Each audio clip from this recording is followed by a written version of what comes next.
Han salido a la luz muchísimos casos que han provocado cierto impacto en la sociedad en que vivimos.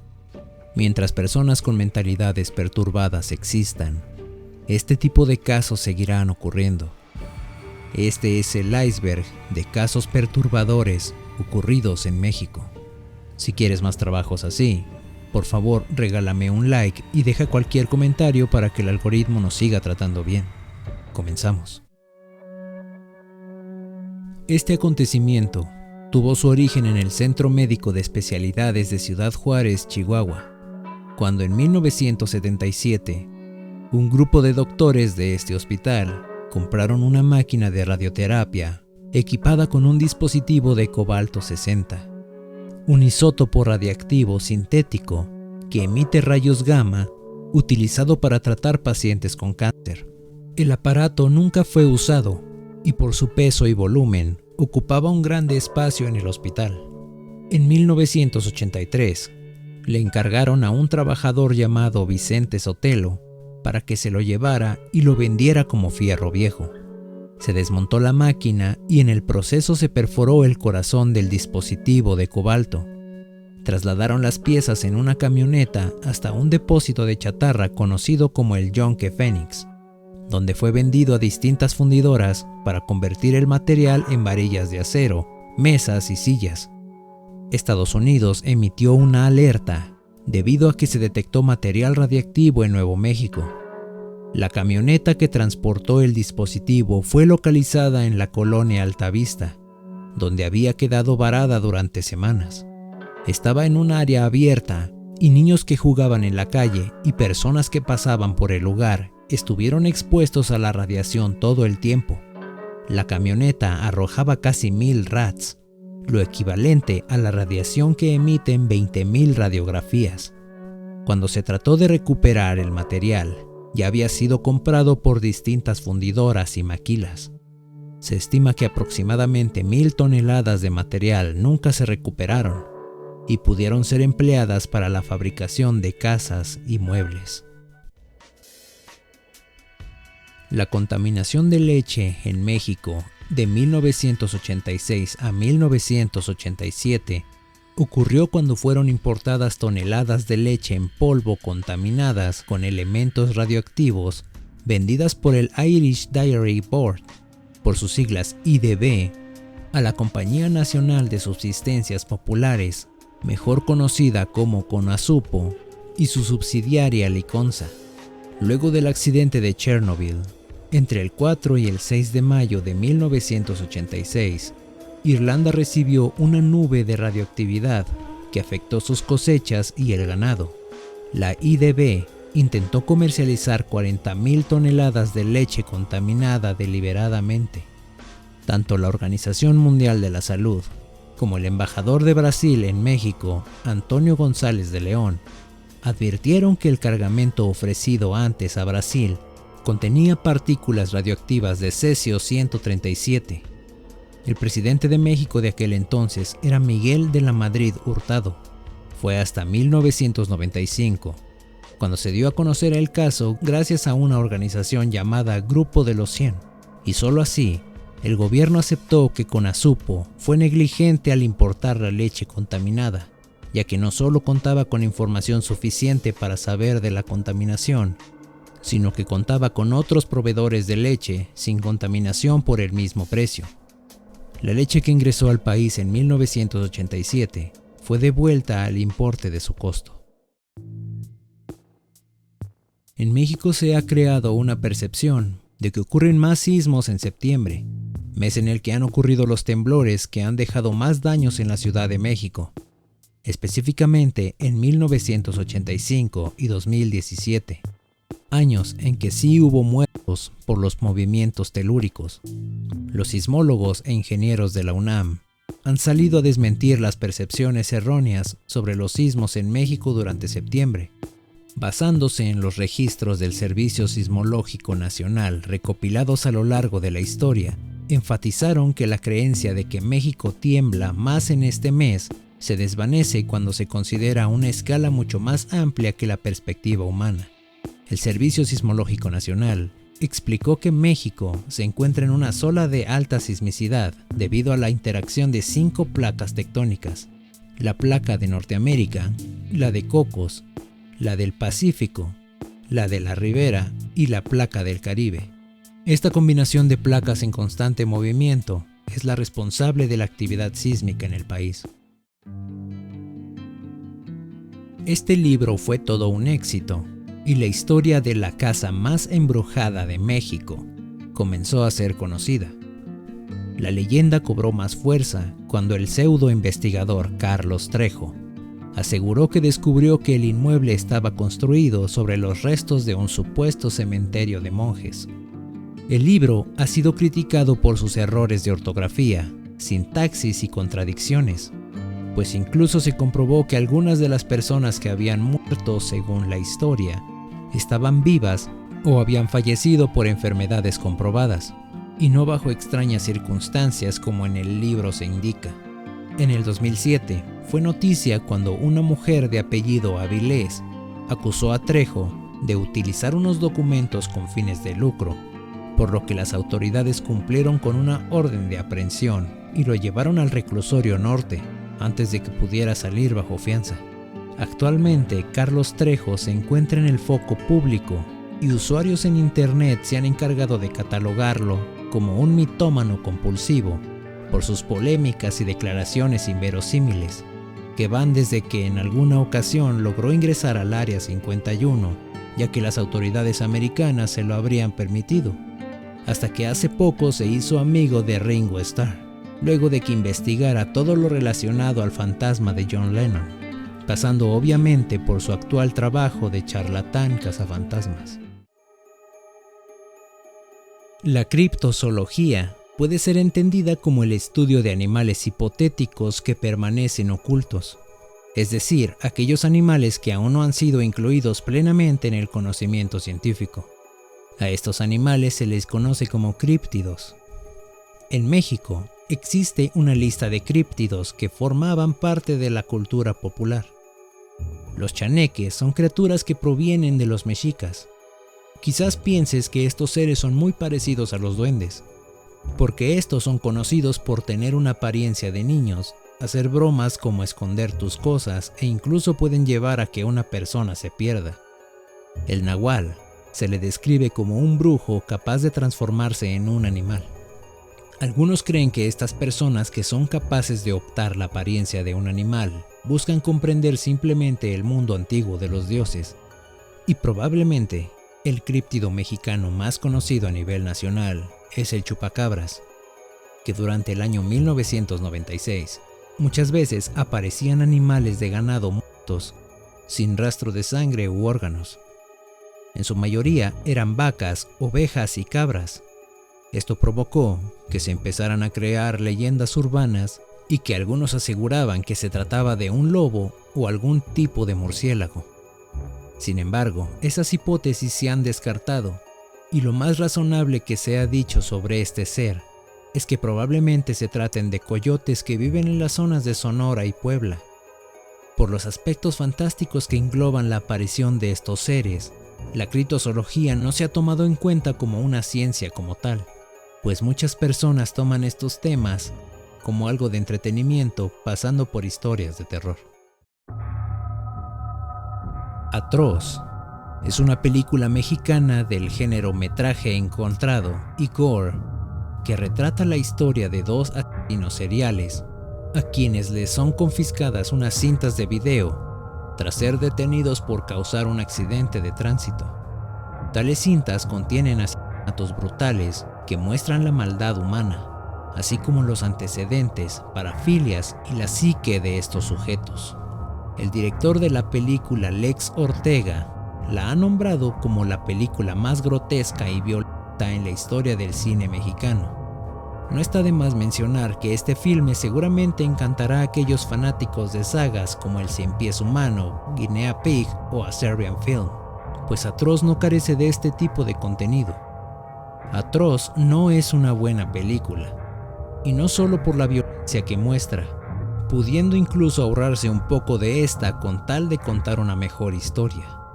Pero efectivamente vale la pena mirarla, pues los efectos y el atrevimiento que se tomó al hacerla resultan bastante interesantes. El 2 de octubre de 1968, a unos días de que los Juegos Olímpicos en México dieran inicio, el ejército mexicano abrió fuego contra más de 10,000 estudiantes y docentes desarmados que se manifestaban en la Plaza de las Tres Culturas en Tlatelolco. El llamado Batallón Olimpia, unidad especializada para resguardar los Juegos Olímpicos de ese año, en el control de protestas estudiantiles, abrió fuego contra 10,000 estudiantes y profesores. Los miembros del Batallón Olimpia llevaban guantes o pañuelos blancos atados a la mano izquierda para distinguirse de los civiles e impedir que los soldados les dispararan. La masacre continuó durante toda la noche, con soldados y policías operando casa por casa en los edificios de departamentos adyacentes a la plaza. El entonces presidente Gustavo Díaz Ordaz decidió asegurar la cita con los Juegos Olímpicos, reprimiendo severamente al movimiento estudiantil. La explicación oficial del gobierno fue que había provocadores armados entre los manifestantes y habían comenzado ellos el tiroteo, y que las fuerzas de seguridad simplemente habían devuelto los disparos en defensa propia. A la mañana siguiente, los periódicos informaron entre 20 y 28 personas fallecidas. Aunque no existan cifras oficiales sobre el número de muertos, el balance más común que se escucha hasta la fecha es el de 3,000 fallecidos. La masacre del 2 de octubre de 1968 fue un suceso traumático para los estudiantes universitarios en la Ciudad de México. Por órdenes del gobierno, una manifestación en apoyo a los estudiantes de Monterrey y en oposición al gobierno de Luis Echeverría Álvarez, que se dirigía de la Escuela Nacional de Ciencias Biológicas del Instituto Politécnico Nacional, fue reprimida por un grupo paramilitar integrado por soldados, granaderos y la policía de la Ciudad de México, conocido como los Halcones. El hecho ocurrió en la calzada México-Tacuba, al cruce con la Avenida de los Maestros en la Ciudad de México. Los paramilitares venían armados con varas de bambú, palos de kendo y porras, por lo que en un principio fueron fácilmente repelidos por los estudiantes, pero después de eso hubo un contraataque. Los halcones agredieron a los manifestantes una vez más y esta vez con armas de fuego. Los estudiantes intentaron inútilmente esconderse de los hombres armados y la policía no intervino y permaneció inmóvil, permitiendo la masacre. El tiroteo se prolongó por varios minutos y los heridos fueron llevados al hospital Rubén Leñero, pero esto fue inútil, pues los halcones llegaron al lugar y ahí remataron a los jóvenes, aun siendo atendidos por el personal médico. El número de muertos fue cercano a 230, entre ellos menores de edad. Alejo Garza Tames fue un empresario que desde joven aprendió a aserrar y vender madera. Fundó con su padre la maderería El Salto en Monterrey. Se inició en la pesca y la cacería desde pequeño y empezó su colección de armas, principalmente deportivas. Alejo adquirió reputación de ser un buen tirador y se especializaba en la cacería de palomas, gansos y venados. El 13 de noviembre de 2010, don Alejo Garza recibió una amenaza del grupo criminal de los Zetas, exigiendo su rancho en Ciudad Victoria, Tamaulipas, y dándole 24 horas para abandonar la propiedad. Don Alejo, de 77 años, se negó a entregarlo y llamó a sus trabajadores ordenándoles que no se presentaran a trabajar al día siguiente. Esa madrugada, el grupo criminal disparó una ráfaga al aire y exclamaron que se apoderarían del rancho. Don Alejo respondió con otra ráfaga contra ellos y se armó un exhaustivo tiroteo, donde incrementaron el ataque y pasaron de las armas largas a las granadas de mano. A pesar de la diferencia de personas, los delincuentes no despojaron a don Alejo de su rancho y huyeron antes de la llegada de los militares. Don Alejo había eliminado a 4 de los atacantes e hiriendo a 2 más. Horas más tarde, la Armada de México arribó al rancho de Don Alejo y encontraron su casa parcialmente destrozada por los impactos y explosiones. En el interior encontraron el cuerpo de Don Alejo abatido con varios impactos.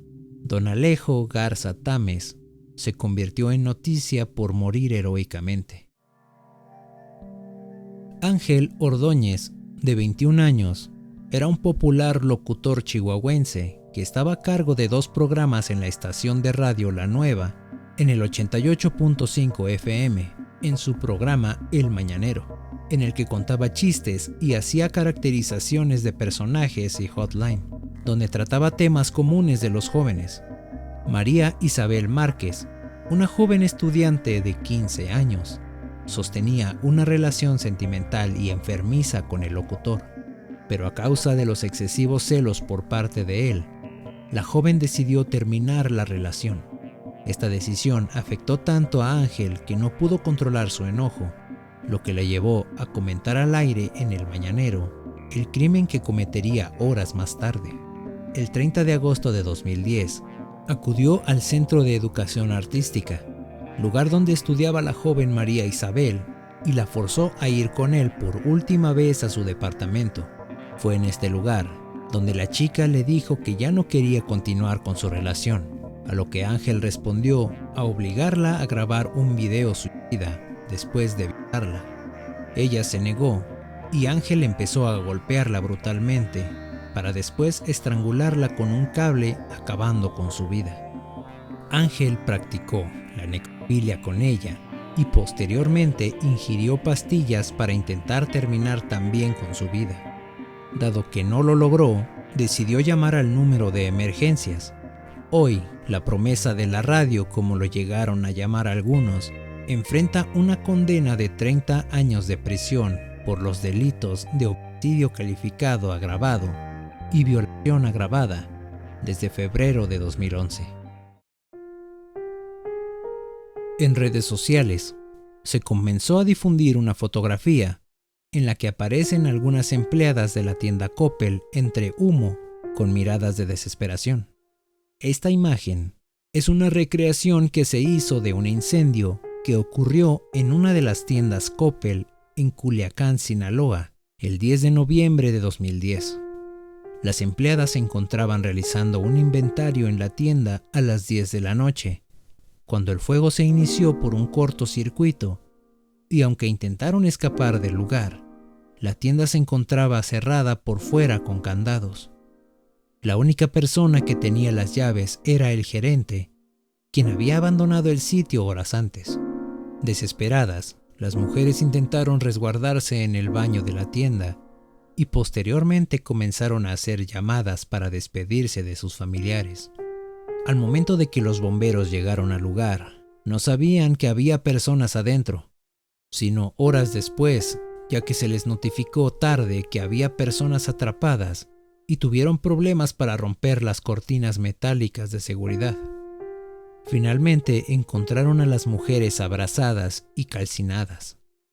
Blanca Delgado, la madre de Claudia Janet Bernal Delgado, una de las mujeres que murió ese día, dijo en una entrevista que Coppel continúa entregándole la indemnización acordada de 2,300 pesos, el salario quincenal que ganaba su hija, ingreso con el que mantenía a sus pequeños hijos. Sin embargo, a la fecha, no hay un solo condenado por esta catástrofe. La extracción, posesión o protección ilegal de hidrocarburos es un delito federal en México y se castiga con hasta 20 años de prisión. Los ladrones de combustible son conocidos en México como huachicoleros. Este nombre es derivado del término del argot mexicano huachicol o alcohol de mala calidad. El 18 de enero de 2019 hubo una explosión de un oleoducto en la ciudad de Tlahuelilpan, en el estado de Hidalgo. Una de las tuberías de combustible se perforó y comenzó a expulsar el hidrocarburo como una fuente. Videos filmados y luego subidos a YouTube mostraron a los residentes locales con cubetas, bidones y botellas de agua alrededor de la gran fuente de gasolina proveniente de la perforación. Cerca de 800 residentes habían llegado al sitio en busca del combustible. Los vapores del combustible llenaron el aire y de forma inminente se encendió en una enorme bola de fuego que consumió los campos circundantes que habían sido empapados con el hidrocarburo. La explosión dejó un saldo inicial de 73 muertos y 74 heridos. Posteriormente, la cifra de muertes se elevó a 137 debido a la gravedad de las quemaduras de los lesionados. En las instalaciones del Colegio Cervantes, una escuela privada de Torreón, Coahuila, un estudiante de 11 años llamado José Ángel Ramos Betts asesinó e hirió a profesores y a compañeros. Dieron las 8 de la mañana del día 10 de enero de 2020. José Ángel llegó hasta la institución privada con 2 armas en su mochila, una calibre 40 automática y otra calibre 22, propiedad de su abuelo. A los 20 minutos iniciadas las clases, el alumno pidió permiso a su profesora para ir al baño. José Ángel tardó demasiado en regresar y la profesora salió a buscarlo. El alumno salió del baño cambiado de ropa y armado. El chico iba vestido con una playera blanca con la leyenda Natural Selection, tirantes y pantalón negro, haciendo referencia a Eric Harris, uno de los perpetradores de la masacre de la secundaria Columbine en 1999. Recorriendo la escuela pronunció la frase "Hoy va a ser el día" y comenzó a disparar en contra del profesor de educación física y otros 5 alumnos, resultando todos heridos. Al escuchar los disparos, profesores de otros salones pidieron a sus alumnos resguardarse agachados. Finalmente, la profesora de inglés, María Asaf Medina, le pidió al menor que se detuviera. José Ángel disparó contra la profesora, quien murió al instante. Después de esto, José Ángel Ramos Betts se disparó a sí mismo en la barbilla, dando fin al tiroteo y a su vida. 3 días después de este suceso, el abuelo del niño perpetrador fue detenido como el posible responsable por la negligencia en la que incurrió al dejar que su nieto sustrajera las armas con las que se cometió el delito. Asimismo, la unidad de inteligencia financiera congeló sus cuentas, en las cuales se detectaron 100 millones de pesos, monto que no correspondía al estilo de vida que llevaba la familia. Juan Carlos Hernández Bejar y Patricia Martínez Bernal son 2 asesinos seriales que fueron condenados a más de 300 años de cárcel por el feminicidio de entre 10 y 20 mujeres. Les ofrecían trabajo como empleadas domésticas y al estar en su casa, Juan Carlos las sometía, violaba y asesinaba, mientras Patricia cuidaba de sus 4 hijos. Posteriormente, Juan Carlos Hernández cortaba los cuerpos y Patricia cocinaba los pedazos para comerlos o dárselos a sus perros. Solían conservar los restos en un congelador mientras tenían oportunidad de botarlos. Sus hijos tenían prohibido acercarse a ese congelador y la mayoría de los restos fueron abandonados en lotes baldíos. El 10 de octubre de 2018, se filtró a redes sociales un video de los interrogatorios de Juan Carlos Hernández. Y prefiero que mis perritos coman carne de esas mujeres a que ellas sigan respirando mi oxígeno. 1000 veces que coman los perritos y las ratas a que ellas sigan caminando por ahí. ¿Alguna otra misión que tengas en la vida? ¿Misión? Pues mi patrón no puede salir de esta. Pero si salgo, de una vez le digo a los patrones, voy a seguir matando mujeres. ¿Por la voz, por Dios o por tu decisión? 1, porque a veces no me deja dormir esta madre. 2, por el odio que les tengo. Y 3, pues que sigo teniendo necesidad todavía. De acuerdo a análisis psicológicos, Juan Carlos Hernández sufre de un trastorno psicótico y psicopatía. En cuanto a Patricia Martínez, fue diagnosticada con una inteligencia límite y podría haber estado motivada por el simple hecho de retener a su pareja. Este fue un hecho mediático masivo sobre la desaparición y sospechoso fallecimiento de Paulette Guevara Farah, de 4 años de edad. El lunes 22 de marzo de 2010, desaparecería misteriosamente después de llegar el domingo por la noche a la casa donde vivía con sus padres Mauricio Guevara y Lisette Farah. Una de las nanas fue a despertarla para ir a la escuela y fue ahí donde se notó su desaparición, notificándole a su mamá Lisette. Paulette tenía una discapacidad motora y de lenguaje, por lo que no podía salir sola del edificio de donde vivían, y tampoco se hallaron señales de secuestro. Las chapas de las puertas estaban intactas, así como todos los accesos de la vivienda. En la madrugada del 31 de marzo, el cuerpo de Paulette fue encontrado en su propia habitación, donde anteriormente expertos habían entrado con perros entrenados y donde además su madre había dado entrevistas a los diferentes medios. La versión oficial fue que Paulette se movió de la cama por sí misma y accidentalmente cayó de cabeza en un espacio al pie de la cama y permaneció durante los 9 días sin ser notada. Esto y muchas declaraciones y contradicciones por parte de los padres de Paulette y las nanas, junto con la manera en que hallaron el cuerpo de Paulette, dieron lugar a que el caso se volviera muy mediático, poniendo como la principal sospechosa a Lisette Farah, debido a las numerosas entrevistas donde se notaba indiferente ante la desaparición y posterior fallecimiento de su hija, haciendo comentarios fuera de lugar como "ya estoy pensando en que se la llevaron los ovnis", además en las que se mostraba triste y llorando, pero en realidad parecía que solo actuaba. 7 años después, el 3 de mayo de 2017, el cuerpo de Paulette fue exhumado y cremado, ya que las autoridades consideraron que sus restos ya no eran evidencia para la investigación del caso. Fue un 2 de marzo de 2006, cuando Diego Santoy Riverol llegó a la casa de su exnovia, Erika Peña Cos, en la colonia Cumbres en Monterrey, Nuevo León, meses después de que su relación había llegado a su fin. Según relata Diego, Erika le había mandado un mensaje para verse esa noche y pasarla juntos en su habitación mientras todos dormían. Sin embargo, aquella noche terminaría en una tragedia. Esa noche Diego Santoy entró a la casa, iba vestido de negro y con guantes de látex. Posteriormente se encontró con Erika, donde fueron los dos a la cocina. El hermano pequeño de Erika, Eric Azur, de 7 años, despertó y salió de su habitación para ver qué sucedía.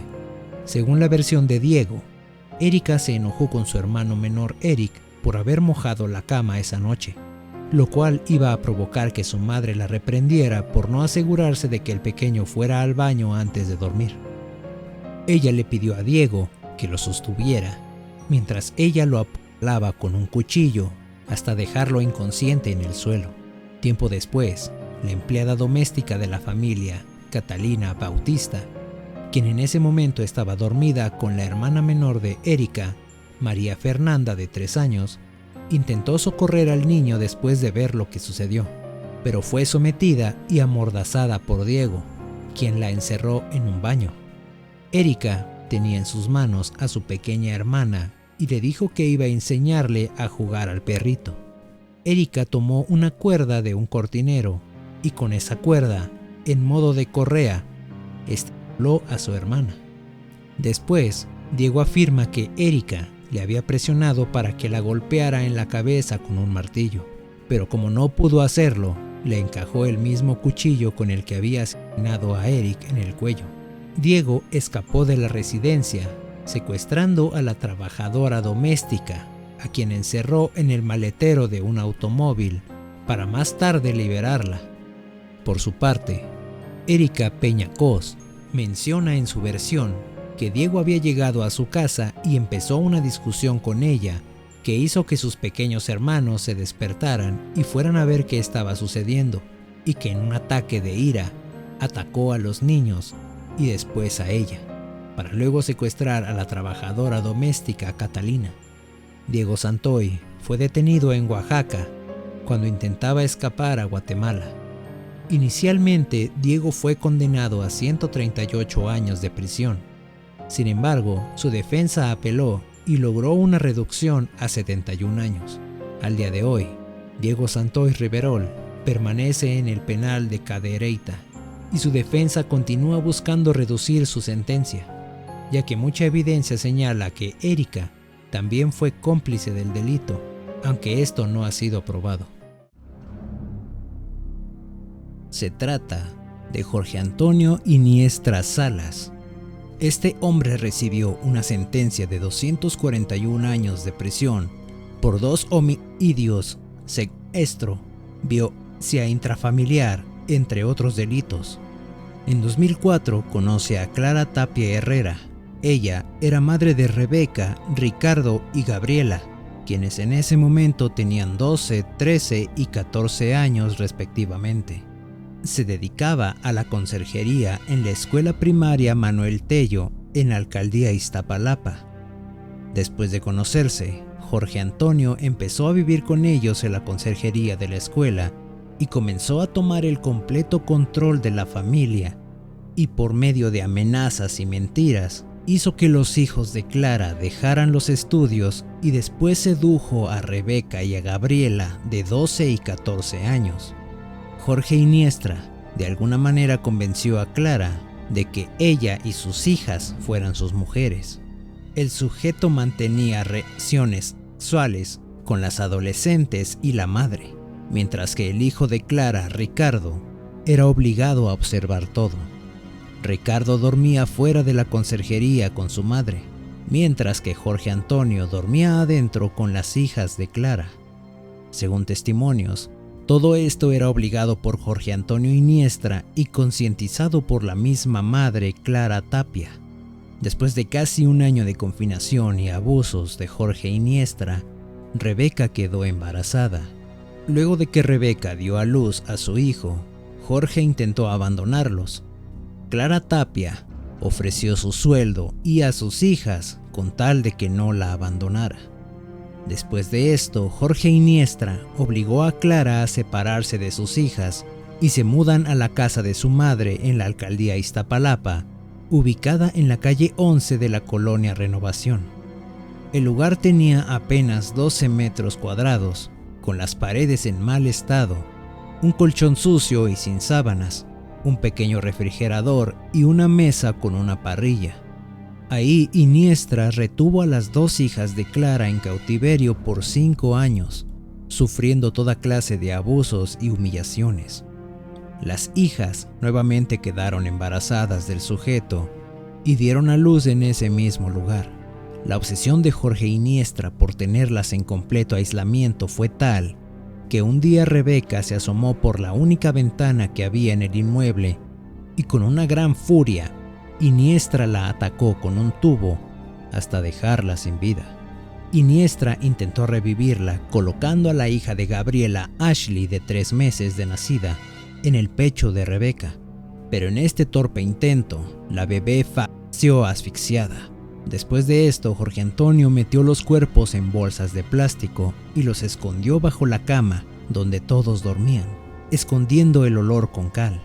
Como este olor llegó a ser insoportable, Jorge llamó a su hermano Juan Carlos Iniestra Salas para que le ayudara a tirar los cuerpos, transportándolos en un taxi que tenían y abandonándolos en la carretera México-Puebla, pero fueron hallados tiempo después por las autoridades, iniciando una investigación. Fue hasta el 2011 cuando Clara Tapia decide denunciar a Jorge Iniestra por violencia intrafamiliar, lo cual expuso no solo los crímenes de Jorge, sino que a Clara Tapia la convirtieron en cómplice por haber permitido que Iniestra se llevara a sus hijas, sometiéndolas a todos los abusos. Juana Barraza Samperio.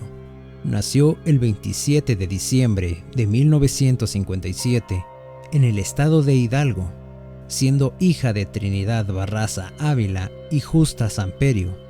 Su madre era alcohólica y en una reunión con otras personas, a cambio de un paquete de cervezas, esta accedió a que un hombre se llevara a su hija para que abusara de ella. Juana Barraza fue condenada a 759 años de prisión por haber asesinado a un total de 46 ancianas y haber cometido 12 robos entre finales de los años 90 e inicio de la década de los 2000. Por varios años se pensó que la mujer había sido luchadora profesional, pero luego del lanzamiento del documental La Dama del Silencio producido por Netflix, sus excompañeras luchadoras afirmaron que únicamente era fanática de dicho deporte porque nunca lo practicó profesionalmente. Ese fanatismo la llevó a adoptar el personaje de la Dama del Silencio y a comprarse un traje de luchadora y un campeonato de lucha libre, esto como un tipo de fantasía deportiva. Todas sus víctimas eran ancianas mayores de 60 años, quienes en su mayoría vivían solas, y Juana Barraza las engañaba diciendo que serían apoyadas con una ayuda económica que el entonces gobierno les brindaría. Su captura fue complicada debido al cúmulo de evidencias contradictorias. La policía suponía que se trataba de un hombre que se vestía de mujer para entrar a las viviendas de sus víctimas. En alguno de los casos se reportó que se había visto a una mujer corpulenta vestida con una blusa roja. El 25 de enero de 2006 fue arrestada al intentar huir de la casa de su última víctima, Ana María de los Reyes Alfaro, de 89 años de edad, a quien estranguló con un estetoscopio. Al ser detenida, portaba formas de solicitud de pensión para ancianos y una tarjeta que la identificaba como trabajadora social. La mujer admitió haber sido culpable del asesinato de Ana María de los Reyes y declaró que su motivo para matar había sido el rencor acumulado hacia su madre. El 31 de marzo de 2008, fue condenada a 759 años de prisión y recluida en la cárcel de Santa Marta, Acatitla. Esto con los cargos del asesinato de 16 mujeres y 12 robos. Óscar García Guzmán, de actualmente 34 años, conocido como el Monstruo de Toluca, fue condenado a 335 años de prisión tras confirmar ser el responsable del femicidio, secuestro y violación. Se teoriza que su padre habría ejercido violencia sobre su madre y él cuando era pequeño. Declararía que desde su juventud le atrajo la idea de matar y también mostró interés y apego por los animales. Para el momento de su captura tenía como mascotas a 2 perros y un gato, y tras su captura mostró mucha preocupación por ellos. Otras aficiones que tuvo fue el Krav Maga, arte marcial que practicó activamente al menos por 4 años, además del death metal y el satanismo.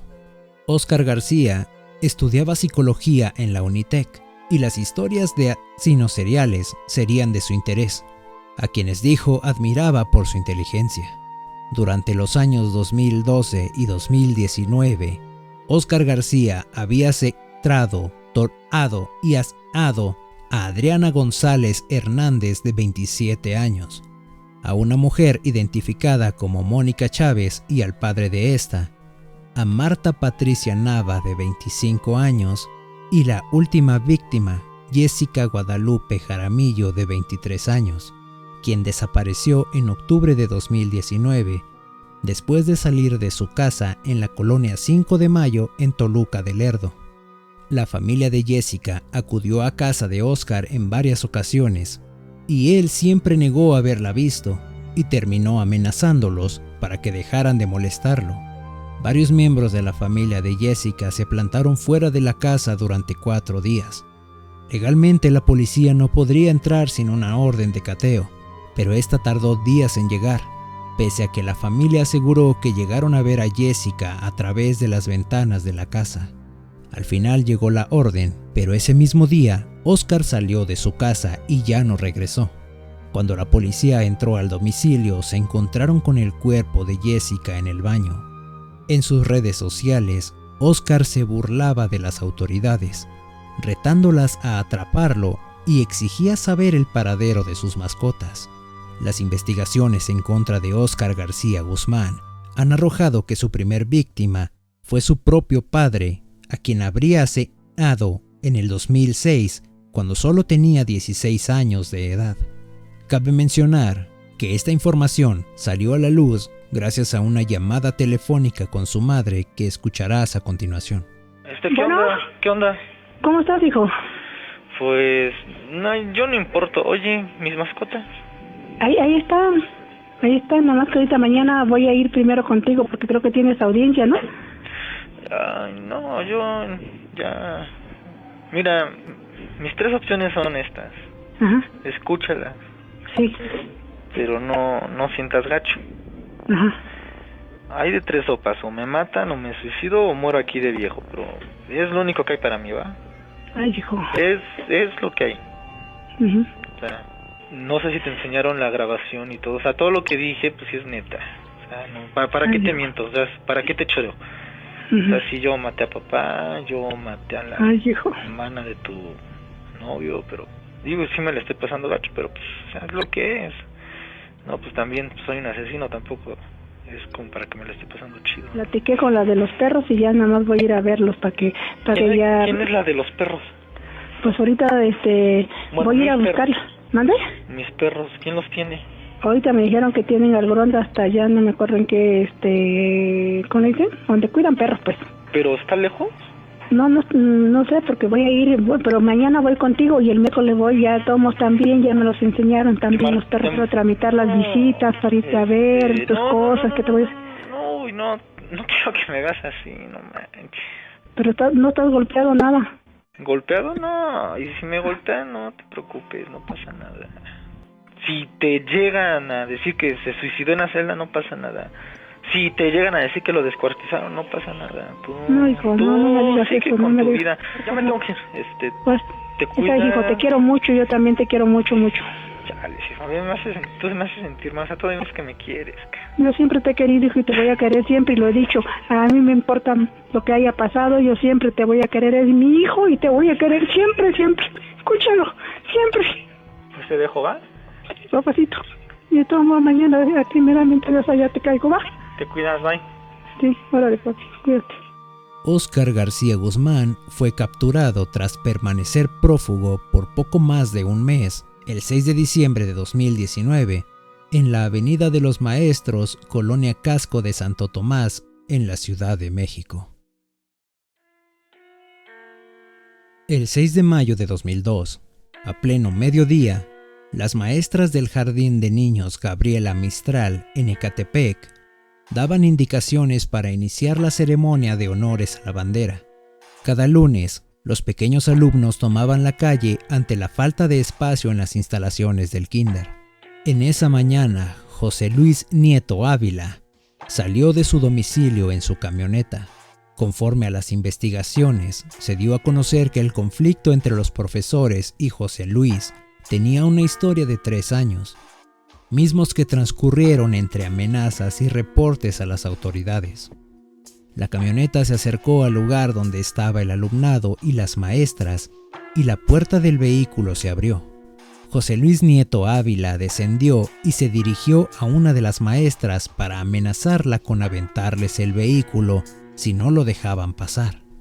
El sujeto regresó a su vehículo, arrancó la camioneta y emprendió la marcha en reversa, dando la impresión de que se marcharía, pero en realidad solo estaba tomando impulso. Las voces en coro de los niños no pudieron terminar de entonar la primera estrofa del himno, pues el rechinido de las llantas sobre el asfalto los interrumpió. Poco después, fueron embestidos por la camioneta tipo pick-up. Todo esto quedó grabado. Ese mismo día, el video fue transmitido en los noticieros, en los que se confirmó que 22 personas habían resultado heridas. Los pequeños Adriana Martínez y Rodrigo Reyes, de 5 y 3 años de edad respectivamente, perdieron la vida en el incidente. José Luis Nieto Ávila, hombre de 56 años, mecánico de oficio, fue detenido poco después de haber cometido el acto. El 27 de noviembre de 2003, José Luis Nieto fue sentenciado a 146 años de prisión. Al respecto, se había llegado a un acuerdo en el que las autoridades estatales se comprometieron a brindar protección con el envío de patrullas. Sin embargo, el día en que ocurrieron los hechos, los oficiales no se encontraban en el lugar. La historia de Andrés Filomeno Mendoza Celis es quizá la más visceral de las que se cuentan en la actualidad. Su arresto fue solo el inicio de lo que se descubrió semanas después, y cómo fue que cometió sus crímenes durante al menos 30 años sin temor a ser detenido. El 15 de mayo de 2021, la Fiscalía General de Justicia del Estado de México arrestó al sujeto y cateó su casa, donde peritos y médicos forenses pusieron énfasis en un sótano. Cuando los agentes llegaron al lugar, se encontraron con una de las escenas más brutales. Sobre una mesa yacía el cuerpo seccionado de una mujer. También había maquillaje, credenciales, zapatos y ropa, todo marcado con el nombre de sus víctimas, así como al menos 25 cassettes de video en los cuales Andrés Mendoza registró sus atrocidades, además de piel humana colgada sobre un tendedero. La autoridad informó que primeramente se halló el cuerpo de la mujer. Sin embargo, gracias al trabajo de los elementos caninos, en el predio fueron localizados más restos óseos, los cuales estaban enterrados. A pesar de toda esta evidencia, sus vecinos lo describían como un buen hombre, participativo, que invitaba a comer a los policías de la zona, siempre atento para brindar ayuda, pero por otra parte también trascendió que regalaba, vendía y ofrecía a sus vecinos carne, supuestamente de jabalí. Andrés Filomeno Mendoza Celis, además, era presidente del Consejo de Participación Ciudadana de su colonia, durante la administración de en ese entonces la presidenta municipal, Ana María Valderas Trejo, en el 2015. Hasta la fecha, se han logrado localizar más de 4.300 restos óseos que corresponden a 19 cuerpos distintos, pertenecientes a 17 mujeres, un hombre y un niño, y de los cuales 6 víctimas fueron plenamente identificadas. Hasta el 8 de febrero de 2024, se han emitido una cantidad de 8 sentencias en su contra, así como una multa de 105.961 pesos y 1.864.036 pesos como reparación del daño material. Claudia Mijangos Arzac nació en Mazatlán, Sinaloa, en 1956, en una familia de clase alta que le dejó una herencia importante. En su juventud era descrita como una mujer muy guapa y ganó un concurso de belleza en su ciudad natal. Fue condenada en 1990 por 3 cargos de filicidio. Mijangos asesinó a puñaladas a sus 3 hijos, Claudia María de 11 años, Ana Belén de 9 años y Alfredo de 6 años. Esto mientras dormían la madrugada del 24 de abril de 1989. Declarando que fue obligada por una entidad diabólica que la poseía. Luego de ser detenida, le diagnosticaron lesiones cerebrales y esquizofrenia, por lo que fue declarada imputable. Por ello solo fue sentenciada a 30 años de prisión, la pena máxima por un delito de este tipo en México en la época. Cuando Claudia tenía 33 años, comenzó a experimentar severos ataques psicóticos en los meses anteriores a los asesinatos. Según los informes, estos ataques involucraron alucinaciones de demonios y ángeles que dejaron a Claudia atormentada psicológicamente. Dado su estado mental, la justicia de Querétaro decidió imponer a la mujer no una condena de cárcel, sino una medida de seguridad y enviarla 30 años al área psiquiátrica del penal de Tepepan en la Ciudad de México. Finalmente, el 24 de abril de 2019 fue liberada de la cárcel. fue recogida del centro penal por una supuesta sobrina y, según reportes periodísticos, fue trasladada a una residencia psiquiátrica de México. Su casa en Querétaro, conocida como la Casa Mijangos, continúa en abandono. En la actualidad se desconoce el paradero real de Claudia. Ocurrió un incendio el 5 de junio de 2009 en la guardería ABC en Hermosillo, Sonora. En el incendio fallecieron 49 niños y 106 resultaron heridos, todos de entre 5 meses y 5 años de edad. La guardería ABC, guardería subrogada por el IMSS, estaba ubicada en una bodega compartida de archivos del Departamento de Control Vehicular de la Secretaría de Hacienda del Gobierno del Estado de Sonora, en la cual se guardaban placas de vehículos y cientos de archivos. El incidente ocurrió aproximadamente a las 3 de la tarde, cuando los niños dormían la siesta y en la bodega se sobrecalentó un sistema de enfriamiento que resguardaba 5 toneladas de documentos. El sobrecalentamiento fundió el aluminio del motor del sistema, lo que hizo que fragmentos incandescentes cayeran sobre las toneladas de papel. El incendio se propagó a la estancia infantil. Las llamas fundieron el poliestireno aislante del techo de la guardería, cayendo como gotas de líquido a altas temperaturas, y el fuego, así como los vapores, invadieron el lugar. La falta de artefactos de emergencia contra este tipo de siniestros como detectores de humo, extintores y salidas de emergencia adecuadas, combinado con lo rápido que el incendio se propagó, provocaron la tragedia donde los infantes perdieron la vida, la mayoría por asfixia. Las condiciones en las que operaba la guardería exhibieron una serie de irregularidades, las cuales provocaron el cese de funcionarios del IMSS que estaban involucrados en el accidente. Después de esto, los padres de los infantes de la guardería ABC presentaron la Ley 5 de junio, que promueve la existencia de medidas de seguridad y de protección civil, además de vigilancia en las instituciones infantiles. Y hasta aquí llega el iceberg de los datos más perturbadores que han ocurrido en México. Espero que les haya gustado. Quiero leer tus sugerencias de qué quisieras ver en este canal. Tu opinión me ayudaría muchísimo. Dale like a este video si te gustó y deja cualquier comentario para que el algoritmo nos siga tratando bien. Por favor, revisa mi canal. Seguramente habrá un video que te llame la atención y quieras echarle un vistazo. Y por favor, suscríbete. Habrá mucho contenido de misterio más adelante. Recuerda que estoy en vivo en mi canal de Twitch todas las noches, al igual que te dejo mis redes sociales en la descripción de este video. Por favor, sígueme. Soy Yonuno y nos veremos seguramente en otro video. Hasta pronto.